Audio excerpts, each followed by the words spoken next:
इथं जे रेती अवेलेबल आहे घरकुल लाभार्थ्यांना तुम्ही पाहू शकता, इथं मोठ्या प्रमाणात गोटेच आहे. नदीत पण असा माल नाही जो घरकुल लाभार्थ्यांना द्यायचा आहे. ते काय म्हणताय, निकृष्ट दर्जाचे गोटे घेऊन जावा. जर तुम्हाला वेगळा माल जर लागत असेल तर तो तुम्ही दुसरा घेऊन जा. याच्यामध्ये स्पष्ट असं दिसतं आहे की याच्यामध्ये घरकुल लाभार्थ्यांची शुद्ध फसवणूक चालू आहे. या फसवणुकीमध्ये शासनाचा सुद्धा सहभाग आहे की हे जे रीती पाहू शकता तुम्ही, याच्यामधून घरसुद्धा होऊ शकत नाही. जर नदीवर जर खरंच असा माल असेल तरच तो माल द्या. यासाठी आमचं शासनाला निवेदन आहे का ह्या निकृष्ट दर्जा रीतीने आम्ही घर बांधायचे का? आमच्या काही गरिबाची काही किंमत नाही का?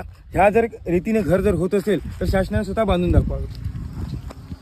जर एवढा माल जर निघला तर तो गेला कुठं? नदीवरचा. नदीवर जर पाहिलं तर मोठ्या प्रमाणात उपसा होऊन आहे आणि इथे जर पाहिलं आपण नुसते गोटे भरून आहे आणि त्यांनी घरकुल लाभासाठी हा माल भेटणार आहे.